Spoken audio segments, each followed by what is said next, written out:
Tuko tayari? Sawa. Kwa tuko tayari sawa.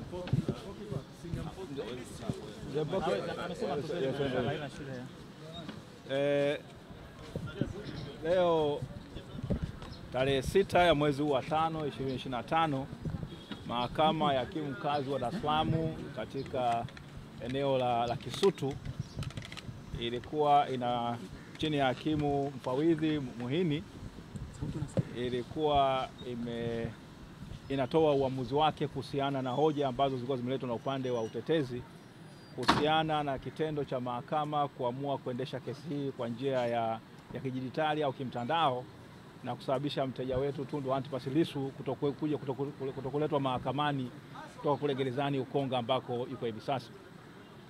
Sasa ilikuwa ni hoja za utetezi kwamba haki ya msingi ya mteja wetu ya kusikilizwa inakuwa imekiukwa, kwani katika hatua ambayo kesi hii imefikia ambako ni tayari ni katika kuchukua maelezo yale ya awali au kusikiliza maelezo ya awali kuhusiana na kosa lenyewe, sheria na sheria ile makosa mwenendo wa makosa ya jinai inataka kwamba mtu huyo awepo mahakamani na aweze kusikilizwa na kuweza kusaini nyaraka ambazo zinahusika kuhusiana na hoja ambazo zinakubalika na hoja ambazo zinabishaniwa na mwisho wa siku ziingie katika kumbukumbu ya mahakama. Sasa upande wa mashtaka walikuwa wamesema kwamba kile ambacho kilifanywa ni sahihi kabisa na mahakama, kwamba kesi inaweza kusikilizwa hata mshtakiwa ikiwa ndani, na kwa maana hiyo basi mshtakiwa huyu mahakama haijakosea kwa kuamuru kwamba kesi hii isikilizwe kimtandao mnamo ile tarehe 24 ya mwezi wa 4 mwaka 2025. Sasa hizi ni hoja ambazo zilikuwa zinabishaniwa. Upande wa utetezi ulikuwa umeainisha vipengele vingi sana: haki ya mteja kusikilizwa, kuonana na mawakili wake, haki ya ndugu na jamaa na marafiki na umma kuweza kushiriki katika hiyo kesi, na vile matendo ambayo maafisa wa magereza walikuwa wamezuia mawakili wasiweze kumuona mshtakiwa kule katika gereza la Ukonga. Katika uamuzi wake hivi leo, hakimu Muhini amesema kwamba kile ambacho kilifanywa na mahakama cha kuamuru kwamba kesi hii isikilizwe kwa njia ya mtandao kilikuwa ni sahihi, kwamba kanuni zile ambazo zimetengenezwa na Jaji Mkuu zinaruhusu na kwamba zilikuwa zikiuki kitu chochote kile. Lakini akaendelea kusema kwamba mahakama hii haina mamlaka ya kuweza kuamrisha afisa magereza namna gani ya kuweza kukaa na huyo mshtakiwa kule magerezani. Basi akasema kwamba hiyo ni swala ambalo alistahili kuwa mbele yake. Lakini akaja akatoa amri, akaja akasema kwamba kwa kutokana na kuzingatia ibara ya 13 ibara ndogo ya 6A ya Katiba ya Jamhuri ya Muungano wa Tanzania na mazingira ambapo mteja amekuwa au mshtakiwa amekuwa akikataa kushiriki katika kesi hii kwa njia ya kimtandao, na kutokana kwamba kuna nyaraka mbalimbali ambazo zitakiwa kusaini mwisho wa siku kesi inapokuwa imesikilizwa, basi misingi ya haki na misingi ya kusikilizwa kwa kesi kwa misingi ya haki inadai kwamba mshtakiwa Tundu Antipas Lissu aletwe mahakamani Kisutu na aweze kusikilizwa, kesi yake isikilizwe mbele ya pande zote, kwamba upande wa utetezi, upande wa mashtaka na vile mahakama iwepo, umma uwepo uweze kuhudhuria kesi hiyo. Sasa kwa masingio basi ile amri ambayo ya kusikilizwa kesi hii kwa njia ya mtandao ambayo ilikuwa imetolewa na hakimu mnamo ile tarehe 23 na 24 ya mwezi ule wa 4, ile amri imewekwa pembeni na mahakama imeamuru kwamba kesi hii itakuendelea sasa kuanzia tarehe 19 ya mwezi huu wa 5 2025 itasikilizwa kwa njia ya mshtakiwa kuwepo mahakamani, kwamba Tundu Antipas Lissu atatakiwa aletwe na mkuu wa gereza la Ukonga, kwamba hakikisha kwamba analetwa hapa mahakamani siku ya tarehe 19.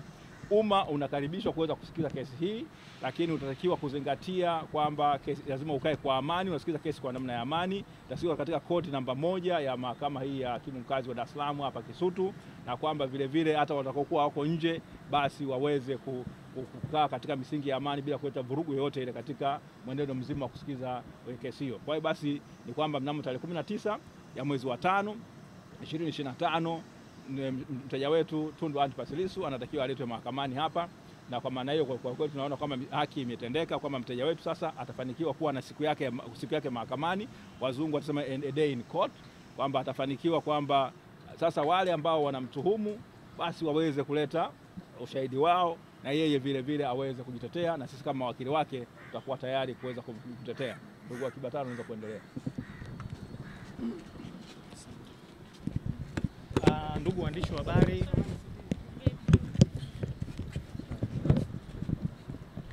waandishi wa habari, na mahususi kabisa wa Tanzania kwa ujumla, tumefurahia kwa kipekee kabisa uamuzi huu wa Mahakama ya Hakimu Mkazi Dar es Salaam iliyopo Kisutu, kwa sababu kubwa moja. Ni uamuzi ambao haukuwa mwepesi, ni uamuzi ambao ulihitaji ushujaa wa mahakama. Katika hoja zetu tulialika mahakama iwe kubwa, yani we invite the court to be greater, na tunashukuru kwamba mahakama imetusikiliza na tunaamini imejijengea heshima ya kipekee sana siku hii ya leo.